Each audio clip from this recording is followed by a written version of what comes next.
Charleston, South Carolina, 1851. The summer heat hung thick as grief, heavy with magnolia and the scent of the coming storm. Inside the Whitmore estate, chandeliers blazed against the darkening sky, their glass teardrops trembling with every rumble of thunder. That evening was meant to celebrate the Whitmore's legacy, an old family of merchants whose fortunes were salted by the sea and sweetened by suffering. Guests arrived in carriages that gleamed like coffins, laughter and gossip spilling out before them, unaware that history would remember their Last Supper not for its splendor, but for its silence. By midnight, the feast had turned into a requiem. Wine spilled like blood across linen. Silver cutlery clattered to the floor like fallen swords. One by one, the guests gasped, convulsed, and collapsed. Some clutched their throats, others whispered prayers. The orchestra froze mid-note, their violins trembling in their hands. In the chaos, no one noticed the servant boy in the corner, Elias, standing beside the last dish he had served, a roasted lamb glazed with sea salt and sorrow. His expression, witnesses later said, was not one of guilt or madness, but of completion. By dawn, 12 people were dead. Elias was gone.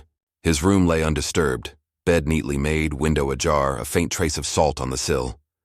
The city awoke to horror. The Charleston Mercury called it a tragedy of divine retribution. Ministers thundered about wrath and redemption. Physicians whispered about poison and madness. No two stories matched. Some claimed the salt itself was tainted, cursed by sea spirits or alchemy. Others swore Elias had been seen walking barefoot into the marsh, humming a hymn no one could name. The Whitmore banquet quickly became legend, half crime, half curse. The investigation uncovered contradictions. No surviving servant recalled seeing Elias prepare the final dish. No poison was found in the wine, yet every victim bore signs of asphyxiation. Local gossip turned mythic, that Elias was no ordinary servant, but a foundling left on the Whitmore doorstep after a storm, clutching a salt-stained cloth. They said he cooked the way a priest prays, methodically, reverently, that his food carried both devotion and damnation. As decades passed, the story morphed. Historians argued over evidence lost to fire and flood. Folklorists collected songs sung by dock workers about Elias the Salt Boy, whose tears seasoned the sea. Psychologists later studied the case as a symbol of moral inversion, a child taught to serve, who learned only to destroy. The line between history and haunting blurred. Even now, Charleston refuses to let the story rest. Locals still swear that when storms roll in from the Atlantic, the rain tastes faintly of salt. They say the Whitmore estate, long reclaimed by vines and memory, hums softly at night, like the echo of a boy's lullaby.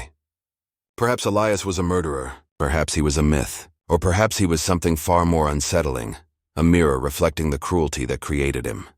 Behind its wrought iron gates, the Whitmore estate shimmered like a promise and a warning. From a distance, it looked almost celestial. 3 stories of pale stucco and marble, crowned with columns that gleamed white under the Carolina sun. Roses spilled over the fences like spilled wine, and magnolias perfumed the humid air. Yet beneath the perfume lay the stench of sweat and soil, the quiet labor of hands that kept the illusion of grace alive. The Whitmores were Charleston royalty, not by bloodline, but by commerce. Mr. Bartholomew Whitmore had inherited a fortune in rice and expanded it into a small empire of plantations, coastal trade, and enslaved labor. He was a man both admired and feared, known for his unflinching precision in business and his cold indifference toward suffering. "The world," he once told a guest, "is like a field. You harvest what you control." His wife, Margaret Whitmore, ruled the house with the same fervor her husband ruled the land. Her beauty was a performance, ivory skin powdered to perfection, gold crucifix glinting in every light. She prayed loudly, believing God could not hear whispers. Every evening she held family devotions in the drawing room, reading from her gilded Bible, the air thick with candle smoke and moral superiority. She often spoke of purity, of blood, of soul, of family. Servants learned to fear her prayers more than her punishments, for both were delivered with equal passion. The Whitmores had 2 children, Elizabeth, the elder, a pale and delicate girl of 14, and Robert, a restless boy of 10. They were raised to believe their home was the axis of the world, and that the people who served them were merely shadows cast by divine hierarchy. To the children, obedience was holy. To disobey was to invite damnation. It was into this house of gilded rot that Elias arrived. He was found after a storm, barely alive, washed ashore near Sullivan's Island. Fishermen discovered him clinging to a piece of driftwood, silent, his gray eyes wide as the dawn. No one knew his origins. Some said he came from a wrecked schooner bound from Barbados. Others claimed he was the bastard child of a sailor and an enslaved woman. Mr. Whitmore purchased him from the local authorities for the price of a carriage horse. A storm's orphan, he called him, more amused than charitable. Elias was perhaps 9 years old, small for his age, with a scar circling his left wrist, the kind left by rope or shackle.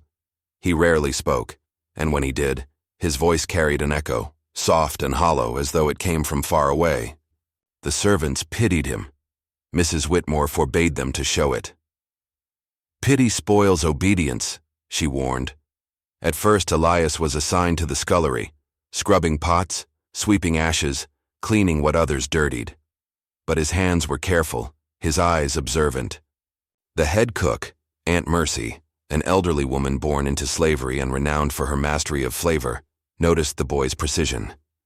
She began teaching him the language of the kitchen, how fire listens when treated kindly, how salt remembers what water forgets. Cooking, she told him, ain't just feeding, it's speaking. The food says what the heart won't. Elias learned quickly. Within months, he could replicate any dish after tasting it once. He seasoned instinctively, as if guided by something older than memory. His meals carried emotion, warmth, sorrow, reverence. Guests often commented that his food felt alive. When one visiting priest sampled his soup, he set down the spoon, trembling.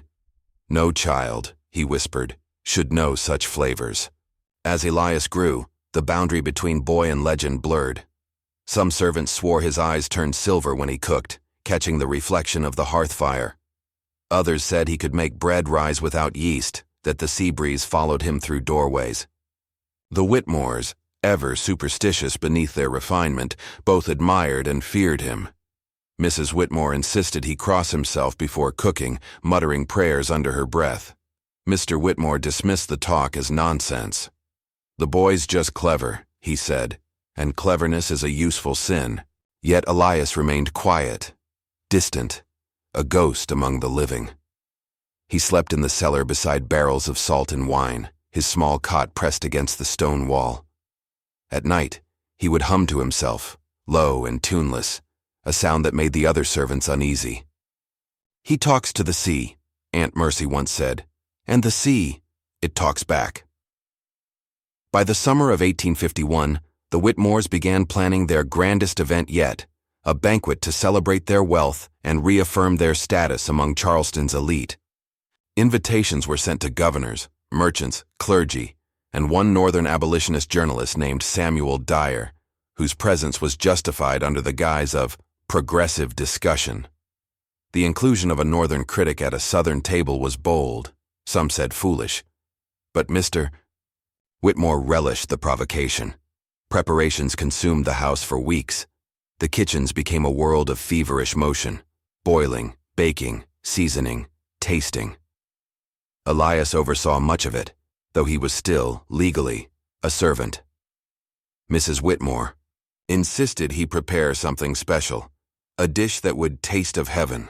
She spoke often of purity again, of cleansing sins through ritual. She told Elias to use only sea salt, claiming it carried divine power. The ocean purifies, she said, pressing a silver crucifix into his palm. Remember that, child. Salt saves. Elias nodded, though he said nothing. He had long since learned that silence was safer than truth, but those who worked beside him sensed a shift in him that summer. He moved more slowly, stared longer into the flames, often forgetting to eat. One night, Aunt Mercy found him standing barefoot in the pantry, his hands buried in a bowl of salt. It speaks, he murmured, eyes unfocused. It remembers. Outside, Charleston simmered with tension. Whispers of rebellion stirred among the enslaved. The Whitmores, like many of their peers, feared both judgment and uprising. Ministers preached about divine order, Newspapers printed warnings about northern contagion. In such a world, every dinner table became an altar, every meal a declaration of control. The Whitmore banquet was meant to showcase not just wealth, but moral authority. "Let them see what God rewards," Mrs. Whitmore said. "Virtue made visible." She had ordered white linens embroidered with angels, golden goblets engraved with psalms. The house was polished until it glowed. The servants were scrubbed, dressed, and warned. Any error will be punished before dawn. Elias prepared for days without sleep. He selected ingredients with reverence, washing each herb in salt water. The final dish, a roasted lamb, was to symbolize purity and sacrifice. The irony, though unnoticed by his masters, was cruelly perfect. On the eve of the banquet, a storm rolled in from the sea. The air grew thick, charged. Lightning split the horizon, illuminating the estate in flashes of ghostly white. Elias stood by the kitchen window, watching the rain blur the world into silver streaks. Aunt Mercy approached him quietly. "You got something heavy in you, boy," she said. "Best not let it spill." He turned to her, expression unreadable. "Sometimes," he whispered, "it spills on its own." That night, the servants heard him humming again, louder this time, a melody that seemed to echo off the stone. The next morning, Mrs. Whitmore entered the kitchen to bless the meal. She found Elias kneeling beside the hearth, eyes closed, a bowl of salt before him. He rose when she entered, but said nothing. By midday, the storm had passed, leaving the air damp and electric. Guests began arriving in their finery, laughing, fanning themselves, unaware of what waited for them. Elias stood among the servants, watching the carriages pull up, his gray eyes calm as the sea after a tempest. The Whitmore estate glowed with decadence that evening. Crystal glasses sparkled, candles burned tall, and the orchestra played waltzes that drifted through the air like perfume. Every detail was perfect. The Whitmores made sure of it. And in the kitchen, Elias finished the final dish, brushing the lamb with a glaze of honey, vinegar, and sea salt. He paused before sending it out, his hand hovering over the plate. Aunt Mercy watched him, unease tightening her chest. "What did you put in it, child?" she asked quietly. He met her gaze, unblinking. "What they asked for," he said. Outside, laughter roared. The banquet had begun. And though no one knew it yet, by the time the candles burned low, the house of Whitmore would never shine again. The story of Elias and the storm's orphan turned silent cook began not in the chaos that followed, but in this perfect, terrible balance between beauty and decay. The Whitmore estate stood as a monument to contradiction, devotion built on cruelty, faith built on fear, abundance built on starvation. Within those walls, sin and sanctity had learned to share a table. Perhaps in some way, Elias had merely served the meal they had already prepared for themselves, one flavored with greed, hypocrisy, and the slow, inescapable taste of retribution. Charleston, South Carolina, June 1851. The night of the Whitmore banquet arrived heavy with heat, as if the air itself were holding its breath. From the harbor, the sound of waves blended with the clatter of carriages climbing the long oak-lined road toward the estate. Lanterns hung from every branch, shimmering in the humidity like captured stars. The Whitmore mansion stood at the crest of the hill, its white columns gleaming, its windows alive with candlelight. To the city's elite, it was not just a house. It was a symbol of lineage, of wealth, of control. Tonight, it would also become something else, a tomb disguised as celebration. Inside, the scent of jasmine and roasted meats drifted through the corridors. Servants moved like clockwork through narrow halls, balancing silver trays and decanters of French wine. The kitchen roared with heat and motion. Elias stood at its center, his face slick with sweat, his eyes unreadable. He had risen before dawn to begin preparations, just as he had every day that week. The head cook, old Mabel, barked orders over the din. "Mind the crust. Don't scorch the custard." But Elias barely heard her. His thoughts moved elsewhere, to the sea he once came from, to the scar along his wrist that still pulsed when storms gathered. In the great hall, Mrs. Whitmore supervised the arrangements. She insisted that each guest's place be marked with gold-inked cards and that lilies adorn the table ends. "Lilies," she said, "are the flowers of purity." Some of the servants exchanged wary glances. Lilies in Charleston's old folklore, also symbolized death. But Mrs. Whitmore was not a woman who tolerated superstition, at least not other people's. Hers took subtler forms. A Bible left open on the same page each night, salt scattered at her doorstep, a glass of water always placed beneath her bed to catch the devil's shadow. By twilight, the house gleamed with impossible perfection. Musicians tuned their strings in the parlor. A priest from St. Philip's, Father Greaves, arrived to bless the meal, a tradition meant to show virtue more than faith. "May this table bring no hunger beyond the flesh," he intoned. Mrs. Whitmore smiled proudly. Her husband, ever the businessman, whispered, "And may it bring more profit than mercy." As the guests began to arrive, their laughter filled the marble foyer. There was Governor Alcott with his powdered wig, Colonel Mercer with his ruby cane, and Samuel Dyer, the northern journalist whose presence had stirred quiet tension. Rumor had it that Dyer had come to investigate the Southern illusion, the gentility that masked its cruelty. The Whitmores, always craving notoriety, invited him anyway. "Let him write," Mr. Whitmore had said. "We'll give him something to remember." Elias carried trays of hors d'oeuvres through the hall, moving silently among the guests. He kept his gaze low, but he listened to their laughter, their hypocrisy, their endless boasting. One woman whispered about the odd boy in the kitchen, how his eyes were the color of storms. A man replied that he'd heard Elias could taste a man's soul in the salt. The woman laughed, but softly, as if uncertain it was truly a joke. In the kitchen, the final preparations began. Mabel wiped her brow, muttering prayers in Gullah. "Something ain't right," she whispered. The flames danced oddly tonight, tall, twisting, flickering blue at the edges. Elias sprinkled salt along the hearth and across the windowsill. When Mabel asked what he was doing, he replied simply, "Keeping what's outside from coming in." She wanted to ask more, but his tone carried the stillness of the grave. The first course was served at 8, turtle soup thickened with cream and herbs. Guests murmured approval, praising the delicate balance of flavor. The second followed, veal and saffron sauce, golden and tender. As each dish passed, Elias moved with mechanical precision. He did not eat. He did not drink. When the guests laughed, his face remained expressionless, as if carved from something older than stone. By the third course, the air in the hall grew heavier. Candles sputtered, though no draft stirred. The crystal glasses seemed to tremble. Dyer noted the sensation in his journal. "A fine home, yet something unbreathable dwells here, as though the air itself resents being trapped indoors." Meanwhile, the musicians faltered. A violin string snapped, releasing a sound so sharp it made Mrs. Whitmore flinch. "An omen," whispered one of the maids. "Hush," snapped another. "Only a string." But Elias looked up from the kitchen doorway at that exact moment, and his gray eyes met Mrs. Whitmore's. She looked away first. Outside, thunder rolled low over the sea. The storm had come sooner than expected. Lightning flashed across the horizon, and for a moment the chandeliers flickered. A guest joked about divine displeasure. Another raised his glass. "God forgives the rich first," he said, and laughter followed, brittle, uneasy. When the main course was ready, Elias carried it himself. A roasted lamb, glazed with rosemary and sea salt, its surface glistening beneath the candlelight. The smell was intoxicating, sweet, savory, tinged with something faintly metallic. Some claimed later it smelled of blood. Others said it was simply the sea. Elias placed the platter at the center of the table. Mrs. Whitmore smiled approvingly. "Our feast of Providence," she declared, "seasoned with the salt of the earth."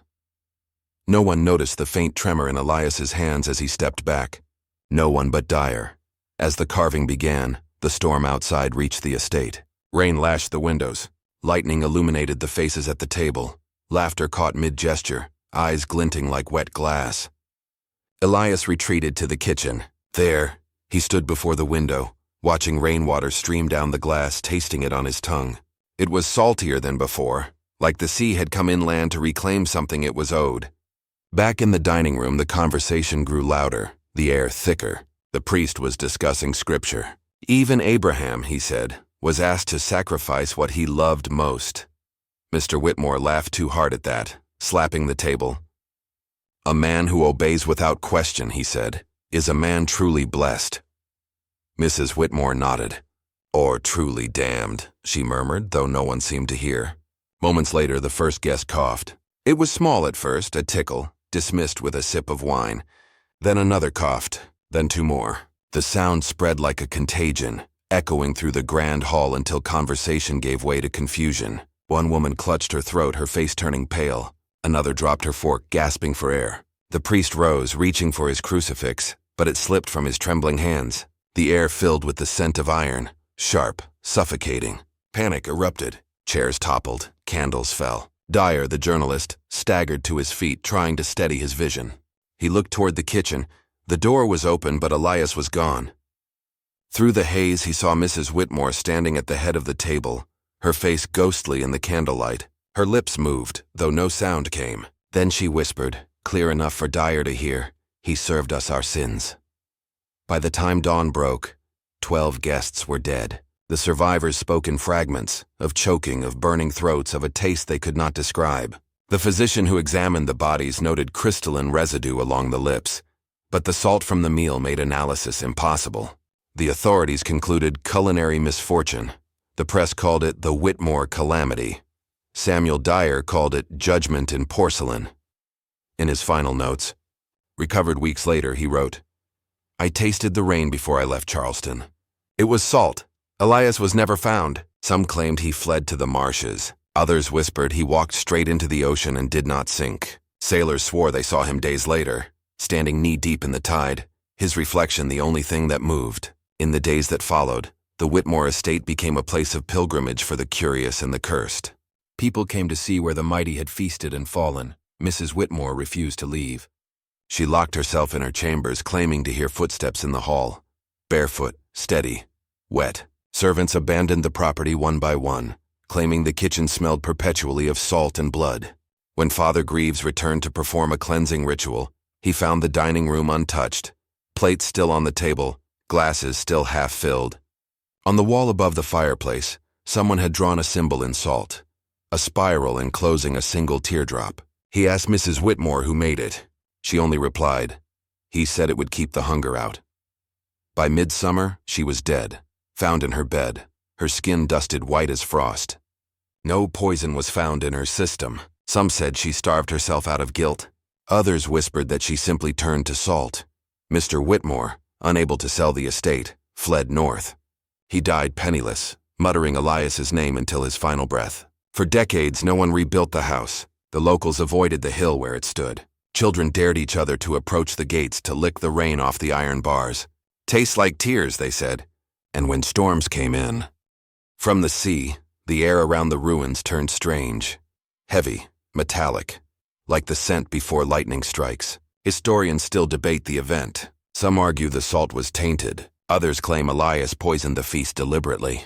But there were no records of purchase for such quantities, no traces left in the pantry, no surviving recipe for the lamb. One theory suggested the sea itself had followed the boy inland, claiming vengeance for what was stolen from it. Yet the most unsettling claim came from a sailor's log discovered decades later. It described a shipwreck off Sullivan's Island, the same storm that brought Elias ashore. The captain's final entry read, "Cargo lost, 12 souls drowned, only one child found. The sea tasted of salt and sorrow."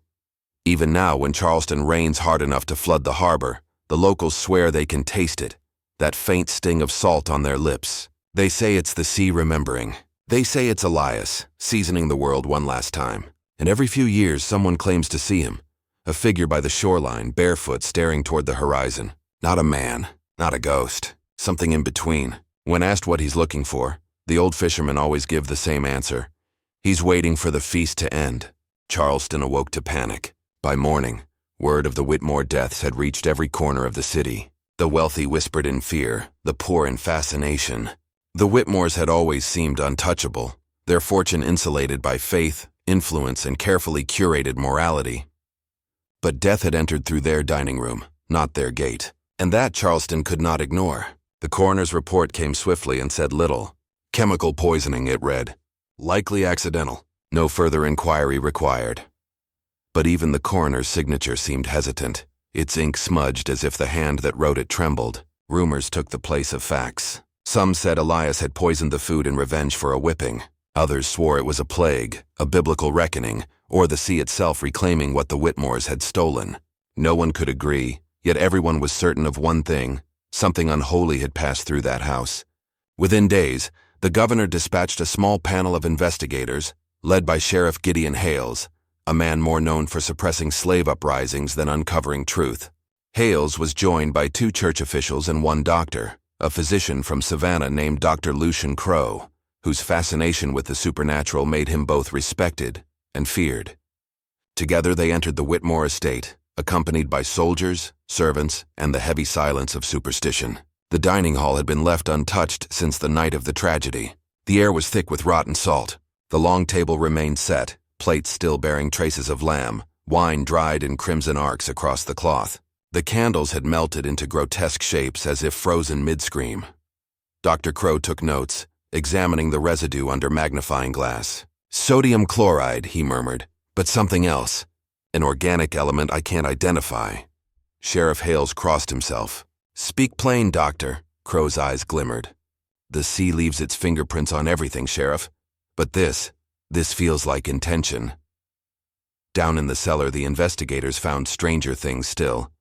Bowls of salt had been arranged in spirals, connected by faint lines of chalk resembling ocean currents. The symbols were unfamiliar, neither African nor European, but something between.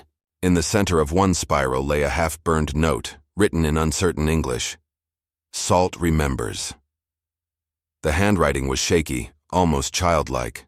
Father Ambrose, one of the accompanying priests, paled when he read it. "Blasphemy," he muttered. He was summoning spirits. Dr. Crowe shook his head. "Or recording a truth we refuse to see." Outside crowds gathered along the gates. Charleston citizens, fearful yet entranced, whispered prayers as they stared at the mansion. Some claimed to see shapes in the upper windows, flickering like reflections beneath water. Others said that at night, the rain over the estate fell heavier, its taste sharp, saline. The city began to divide, between those who sought divine explanation and those who demanded scientific proof. Neither could find peace. As suspicion spread, it turned inward and downward. The servants became convenient culprits. Within a week, most were rounded up for questioning. Whips cracked behind closed doors. Men were sold to plantations upriver. Women vanished without record. "The boy did it," one overseer insisted. "He's the devil's son." Another swore that Elias could walk through mirrors. Every testimony deepened the confusion. The authorities called it progress. The clergy called it purification. The truth, if it existed, drowned quietly between the two. Yet Elias remained missing. No body, no trace. No footprints beyond the marsh. The only thing left was the note and the whispers. When Father Ambrose returned to the church, he requested an emergency sermon. He described what he had seen in the Whitmore cellar, the salt circles, the symbols, the message. He warned that Charleston was harboring the spirit of disobedience, the sin of the sea. His congregation wept. They threw salt at their doorsteps, baptized their children twice, and refused to eat lamb for months. The clergy called it faith. Dyer, the journalist, had called it fear. But Dyer by then was already gone. His body was found weeks later near the harbor, bloated and waterlogged, his pockets heavy with stones. Officially, it was suicide. Unofficially, no one believed that a man who wrote about truth would choose silence so willingly. Among his belongings was a leather journal, warped by seawater but still legible in parts. Its pages contained sketches of the Whitmore kitchen, lists of servants' names, and fragments of conversations. But as it progressed, the tone changed. His handwriting grew erratic, margins filled with cryptic notes. "The child fears thunder but not sin." Mrs. Whitmore prays to salt, not to God. And finally, "There is salt in everything here. The walls, the bread, even the tears." To some, Dyer's journal was the confession of a mind broken by horror. To others, it was proof of conspiracy. The governor ordered it sealed, citing unverified speculation. Yet a copy circulated in secret among abolitionist circles, where Elias became a symbol, not of evil, but of rebellion. The boy who seasoned death, they called him, to remind the living of their appetite for suffering. Meanwhile, Dr. Crowe pursued his own investigation. He tested every substance found in the kitchen, every trace of residue from the cellar. What he discovered unsettled him. High concentrations of mineral salts consistent with ocean brine, but also organic compounds resembling human plasma. "The salt," he wrote in his report, "bears memory. It absorbs grief, blood, and faith alike." His peers dismissed him as eccentric. His findings were buried in archives. Years later, his notes would resurface in a Boston medical journal titled, "On the Possible Conductivity of Sorrow." Charleston's elite, terrified of scandal, sought to rewrite the event entirely. Newspapers called it a culinary tragedy. Mrs. Whitmore's death was described as melancholic decline. Elias's name was erased from ledgers and baptism records. By winter, the estate was auctioned to distant relatives who refused to live there. But the mansion would not sleep quietly. Fishermen began reporting strange tides near Sullivan's Island, sudden rises of water under clear skies, accompanied by faint singing. When questioned, they always described the same melody, a low hum, neither mourning nor prayer. By the following year, the investigation had splintered into factions. The clergy saw divine judgment. Scientists called it contamination. The local papers dubbed it the curse of the Whitmores. But within these competing narratives lay smaller, quieter stories, those of the survivors. One maid, who fled to Georgia, told a minister that she saw Elias in the reflection of a wine glass just before the first guest fell. He looked older, she said, like the sea had aged him. Another servant claimed she awoke one night to find her hands coated in salt, though she had not touched the kitchen since that night. When Father Ambrose returned to the ruins a month later to exorcise the place, he found the cellar walls damp again, though no rain had fallen for days. The spiral symbols had deepened, carved now rather than drawn, glowing faintly white as though breathing beneath the stone. He sprinkled holy water over them. The droplets hissed. In his testimony to the bishop, he wrote, "Either the devil walks with wet feet, or the Lord himself has turned away. The church ordered him transferred to another parish. Dr. Crow visited one final time before leaving Charleston. He stood in the dining hall listening to the faint creak of the rafters, the whisper of wind against glass. On the long table he noticed something new, a thin trail of white dust leading from the hearth to the window. He touched it with his finger, tasted it, and frowned. 'Not salt,' he murmured. 'Ash.' He sealed the window shut and left without another word." As months turned to years, the Whitmore tragedy became folklore. Parents warned their children not to waste salt, lest Elias count their grains. Sailors poured wine into the sea before voyages, whispering, "For the boy who drowned twice." The official record, however, told a simpler story, an accident, a mystery resolved by forgetting.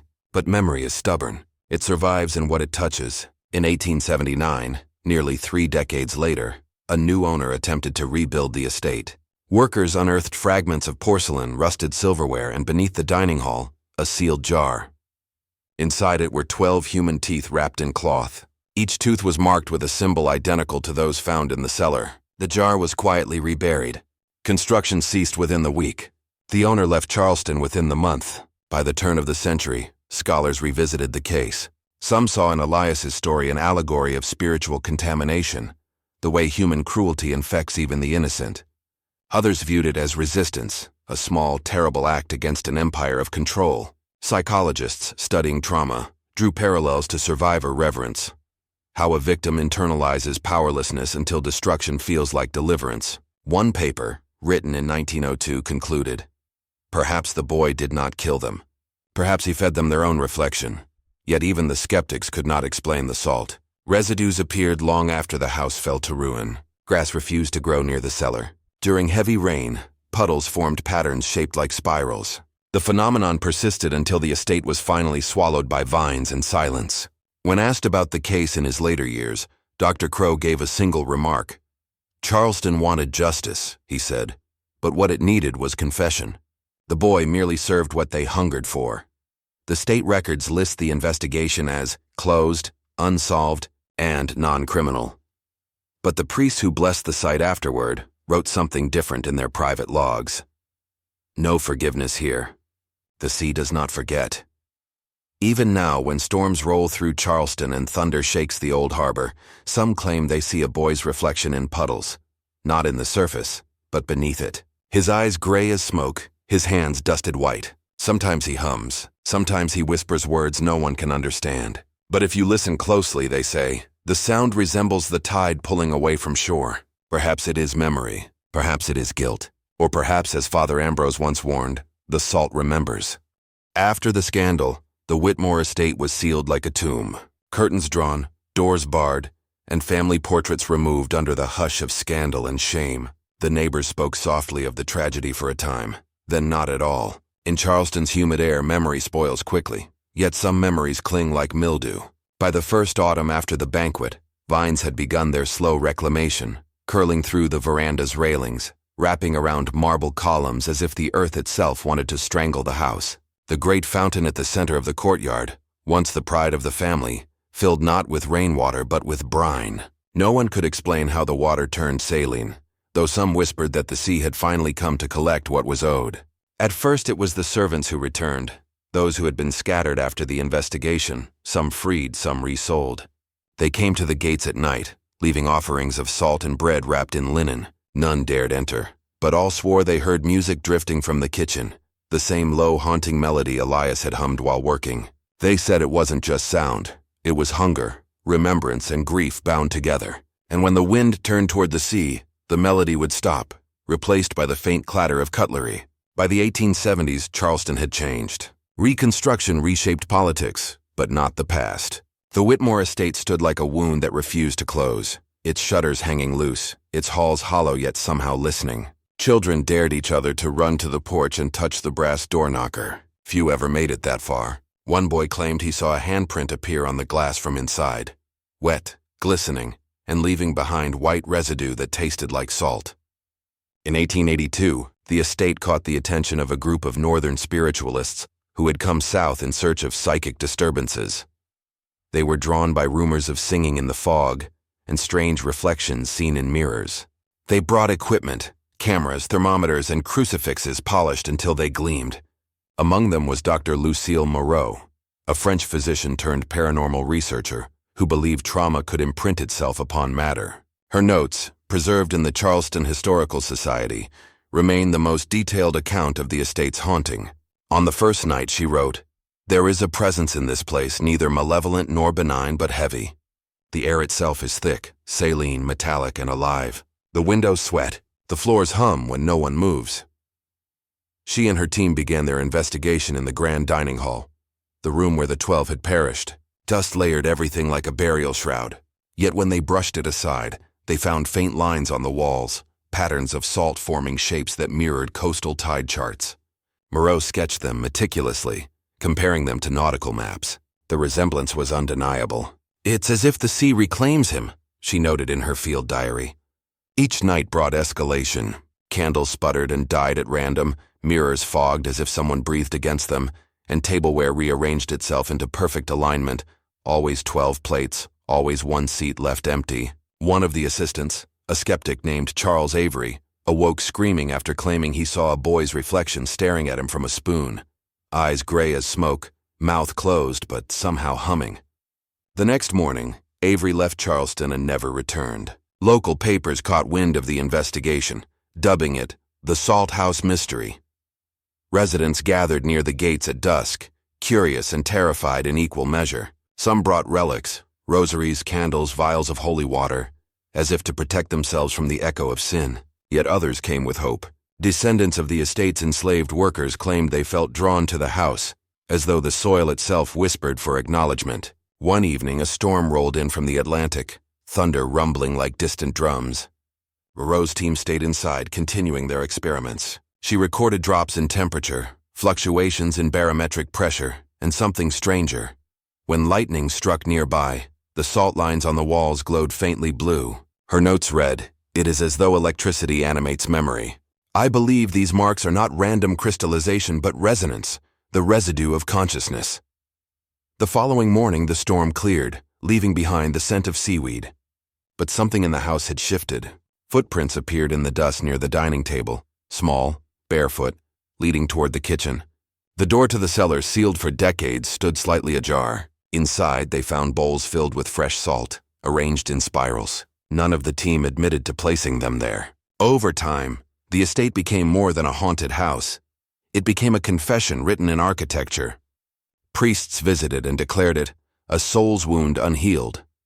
Scientists dismissed it as atmospheric illusion, a trick of humidity and suggestion. But even skeptics left uneasy. Each reported the same sensations: a tightening of the chest, a metallic taste on the tongue, and an overwhelming feeling of being seen. By the 1890s, trespassing on the estate was forbidden, yet the legend only deepened. Local fishermen swore that during heavy rains, the runoff from the Whitmore grounds flowed into the marshes, turning the water brackish. Birds avoided the area, and animals refused to cross the property line. Travelers passing by reported a faint sound beneath the thunder, the rhythm of knives on wood, like someone still preparing a meal.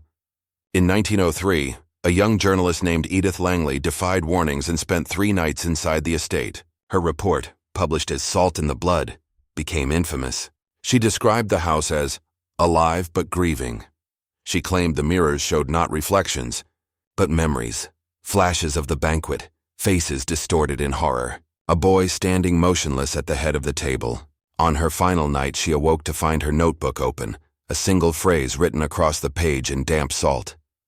"The feast is not finished."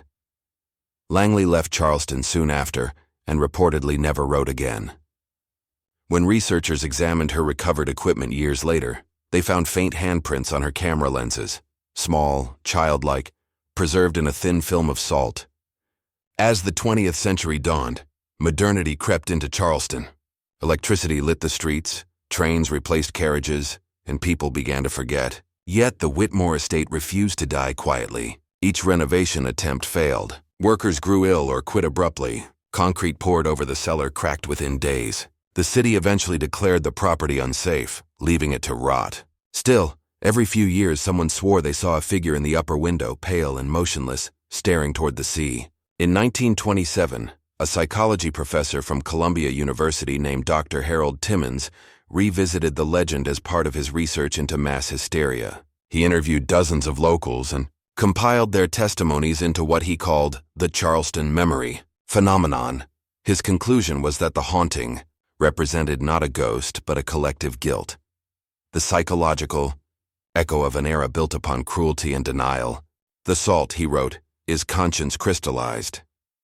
But even Dr. Timmons could not explain what happened during his final visit to the house. His field notes describe a strange occurrence. He left a glass of water on the dining table overnight. By morning it had turned brackish, its rim encrusted with fine salt crystals. His last line reads, "Guilt seeps."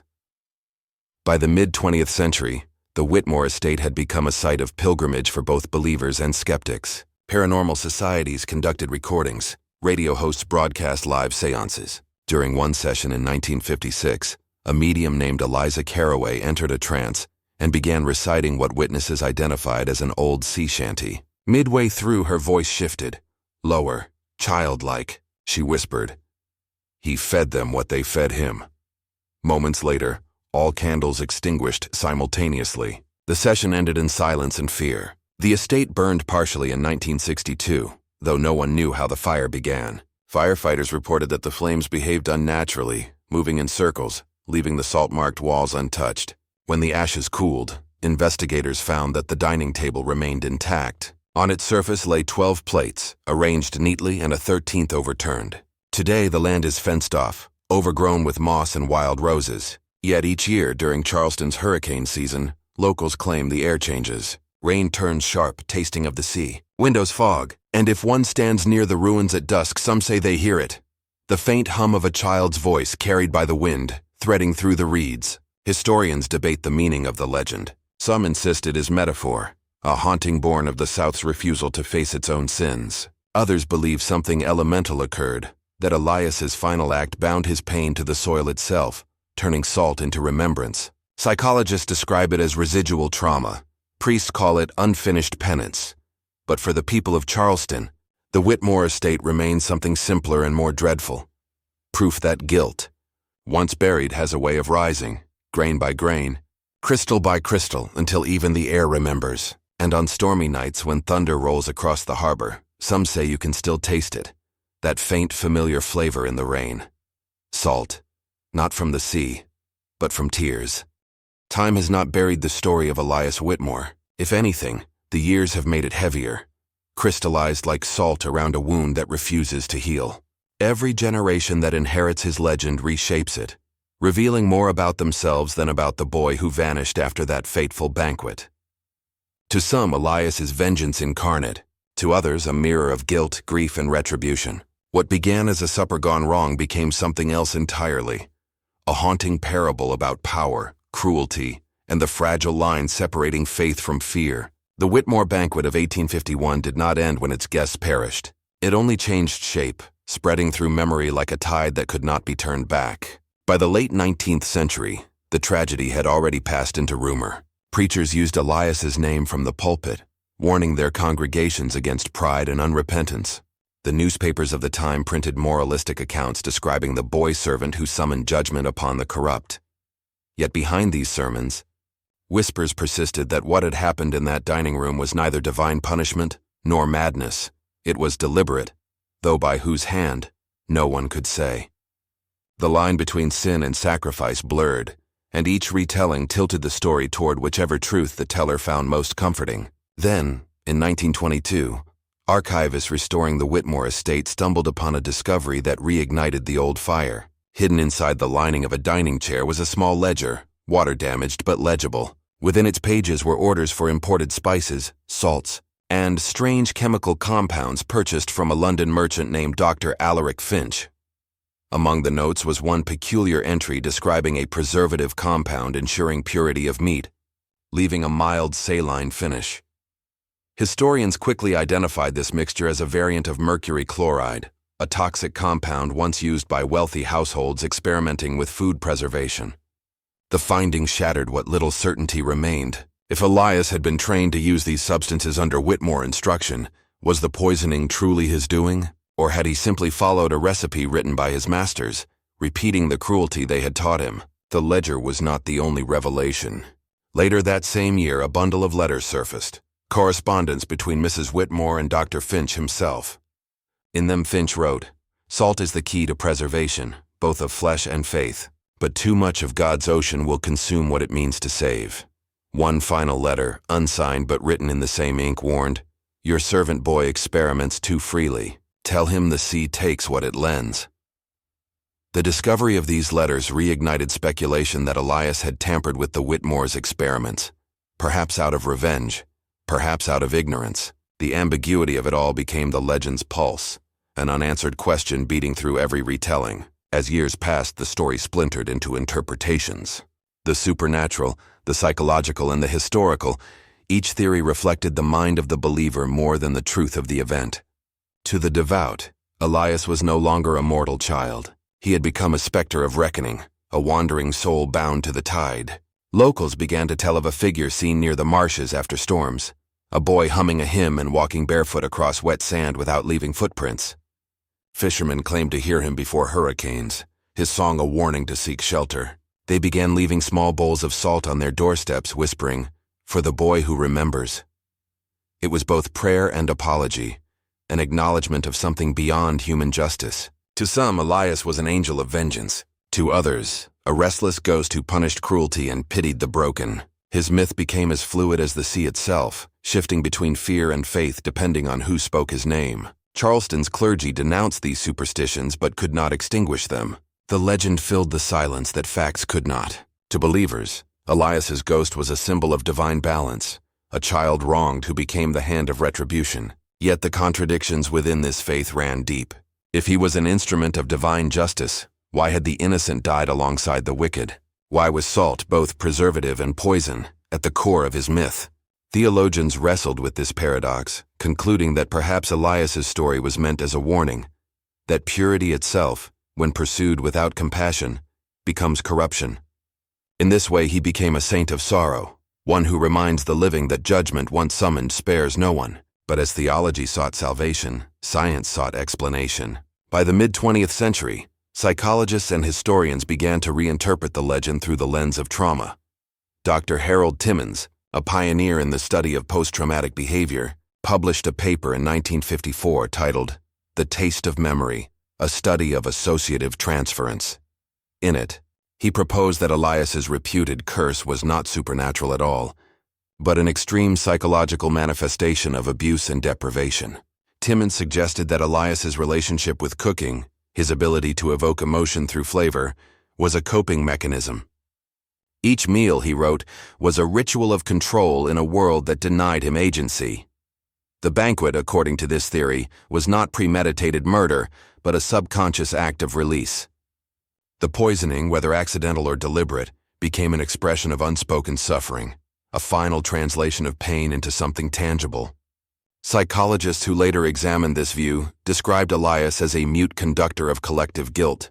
His story, they argued, endured not because of ghosts, but because of what he represented: the unacknowledged trauma of an entire culture built on subjugation. Charleston's haunting in this interpretation was metaphorical, a shared conscience that refused to quiet. Each retelling of Elias's legend became an attempt to process inherited guilt, a way for descendants of both oppressors and the oppressed to confront the past without speaking its name. In this light, the salt that pervades the story becomes symbolic of memory itself, cleansing and corrosive, preserving and decaying all at once. While psychology offered empathy, history brought precision. In 1974, the historian Dr. Ruth Kavanaugh published a book titled The Chemistry of Sin: The Whitmore Poisonings Re-Examined. Drawing upon chemical residue tests from cookware recovered at the estate, she concluded that the victims died from ingestion of subchloride of mercury, the very preservative compound detailed in the Finch correspondence. Kavanaugh argued that Elias, following his master's instructions, may have unwittingly overdosed the mixture, transforming the dinner into a massacre. Her final assessment was scathing. The Whitmore banquet was not born of witchcraft nor fate, but arrogance, the belief that one could purify decay with science, gild cruelty with salt, and call it refinement. Her work reframed the tragedy not as a haunting, but as a parable of hubris. The wealthy had played God with chemistry, and in doing so had written their own damnation. Kavanaugh's findings provoked outrage. Descendants of the Whitmores accused her of slander, while church officials dismissed her analysis as secular blasphemy. But her research withstood scrutiny, and even skeptics were forced to admit that her explanation fit the evidence. Still, fact could not erase feeling. The legend persisted, feeding on uncertainty. For every truth unearthed, new mysteries bloomed. People did not want answers, they wanted meaning. In 1989, another discovery reignited debate. During restoration efforts after a coastal flood, archivists recovered a set of letters written by Maeve Caldwell, a woman believed to have been Elias's mentor in the Whitmore kitchens. Her tone alternated between affection and dread. In one letter she wrote, "He listens to the tide as others listen to sermons. He says it forgave him once, when it should have drowned him. I told him the sea keeps its debts." The final lines, nearly washed away, read, "He hums that song again. I think it belongs to the water, not to him." To historians, these words hinted at madness. To spiritualists, at prophecy. The phrase, "the sea's revenge," mentioned in one damaged passage, soon entered popular imagination as shorthand for divine balance, a natural world reclaiming justice where man had failed. By the early 21st century, scholars began to view the story less as mystery and more as mirror. The Whitmores, with their obsession for purity and refinement, embodied a society that built its splendor on suffering. Elias, a voiceless servant turned symbol, represented that suffering given form.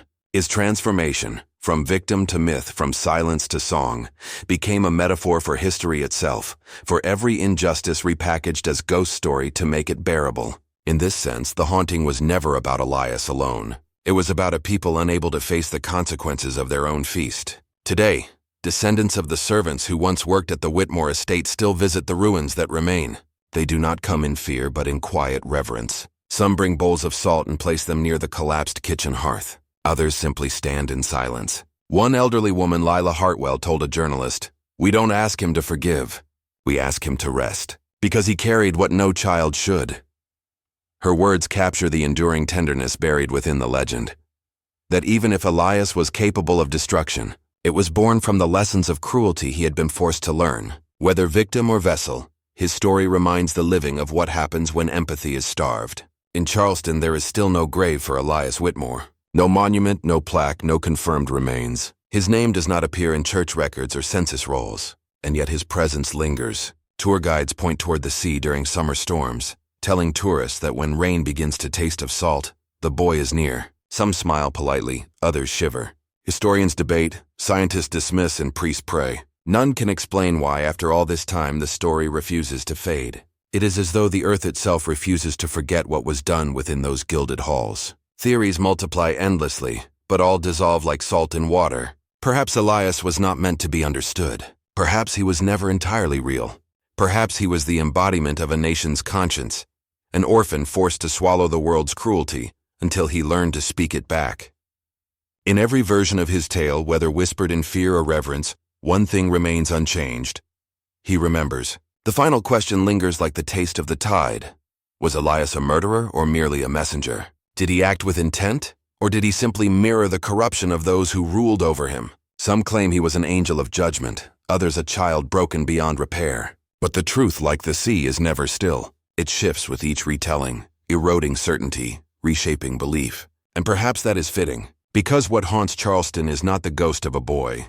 It is the echo of the feast itself, the laughter that turned to screams, the hands that fed cruelty and called it grace. Even now, after every storm, when the streets flood and the wind carries the scent of brine, people pause and taste the rain. Some say it's coincidence, a trick of air and tide. Others whisper that it's Elias, still walking between the marshes, humming that same sorrowful tune. Maybe he is waiting, maybe he is forgiving, or maybe he is reminding the living that justice once summoned does not sleep. And so the legend endures, not because it is proven, but because it feels true. The boy who vanished into the sea remains a question that history cannot answer, and conscience cannot silence. The Whitmore estate may be gone, reclaimed by vines and memory, but its story lingers like salt on the tongue, sharp, sacred, and impossible to wash away. The Whitmore estate is gone now, reclaimed by vines, moss, and memory. The marble steps have cracked under the weight of time, and the once grand ballroom lies in ruin, its chandeliers rusted into silence, its silverware swallowed by the earth. Yet when summer storms sweep across Charleston, locals say the rain still tastes faintly of salt. Children whisper that the orphan spirit lingers near the coast, watching the tides, seasoning the air with memory. To some, it's only folklore, a southern ghost story meant to entertain tourists. But to others, it's a reminder that certain wounds refuse to close, that guilt, once born, can haunt the living far longer than the dead. Historians have dissected the records. Scientists have tested soil and salt, searching for traces of poison or chemical decay. Priests have prayed over the ruins, sprinkling holy water that only deepens the brine. Yet none have found peace. Every discipline sees its own reflection in the mystery. Logic, faith, and fear all staring into the same dark mirror. Was Elias a murderer or a messenger? A boy driven by vengeance or a victim swallowed by the sins of others? Perhaps he was neither. Perhaps he was simply the consequence of a world that believed suffering could be civilized, that cruelty could be disguised as grace. What endures about Elias is not the horror, but the question of what happens when morality itself decays, when love and ownership become indistinguishable, when faith sanctifies control, when beauty is built upon the bones of the broken. The Whitmores believed they could feast without guilt, that refinement erased sin. But Elias's final meal stripped that illusion bare. Whether by intent or fate, he forced them, and the generations that followed, to taste what they had long ignored, the salt of consequence, the flavor of truth. Charleston rebuilt itself as cities do. The estate faded into legend, the Whitmore name reduced to footnotes and ghost tours. Yet each retelling returns to the same image, a quiet boy standing by the sea, humming to the waves, his eyes reflecting both mercy and judgment. Perhaps he was not punishing the Whitmores, but releasing them, and everyone like them, from the lie that they could consume without cost. In the end, the story of Elias Whitmore resists closure because it was never just his story. It belongs to anyone who has ever mistaken silence for peace, obedience for virtue, or control for love.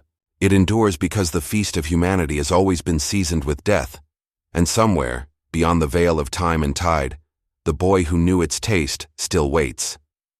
When storms roll in and the air grows heavy with salt, Charleston remembers. The living taste the rain, and for a fleeting moment so does the dead.